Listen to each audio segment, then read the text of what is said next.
Good morning, everyone. I'm First Alert Meteorologist CJ Cartledge here. We did lose an hour of sleep last night, but in the long run, the days will start to get longer here around the Arklatex and around the country. Here's a look at the forecast for the daytime hours today. We'll stick with the mostly cloudy conditions and slight rain chances out there, as we could see maybe an isolated shower or two around I-20, but the rain chances are expected to rise for some areas as we move towards the middle of the afternoon and into the later afternoon potentially here. As you can see, moving into our future track, it shows that we can expect maybe a couple of isolated to scattered showers to pop up in the far southern portions of the Arklatex through the midday and into the afternoon hours here. Maybe a couple isolated showers being left behind by the late afternoon and early evening, but we should see a bit more cloud cover build in as we move through the overnight hours tonight, spilling over into early tomorrow morning for Monday. Here's a look at highs for today around the region. Lower to mid 70s are expected pretty much across the area for this afternoon, so it's a bit cooler as compared to what we saw yesterday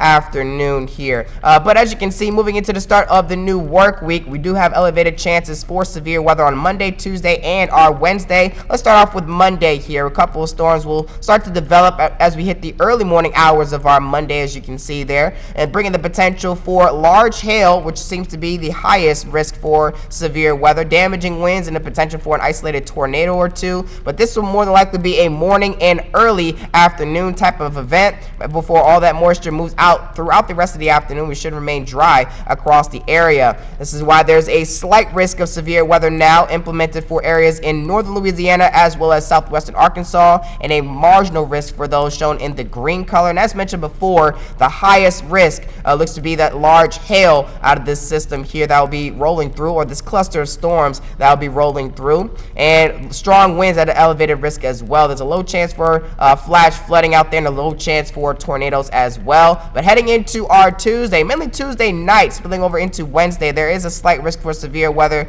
and also a marginal risk for those around I-30 and northward here. They have the higher chances of seeing severe weather Tuesday night and spilling over into our Wednesday, where that front will be moving through the Arklatex, and by the time we hit the afternoon, for those shaded in the yellow colors, though, you guys will also have a higher chance of seeing severe weather out there. But once we get past these days of potential severe weather, rain chances plummet to 0% across the board, with a lot of sunshine on the way as we move into our next weekend coming up. Here's our 7-day forecast. We will let you know if we will go under any types of first alert weather days as we get closer in time to when we start off the new work week here. But through today, highs only rising to the 70s, and as we move into our Monday, Tuesday, and Wednesday, we have heightened chances for severe weather, mainly due to cluster of storms on our Monday, moving through the morning and into the midday and early afternoon hours. We should remain dry for the most part for our Tuesday during the daytime hours before our system rolls through Tuesday night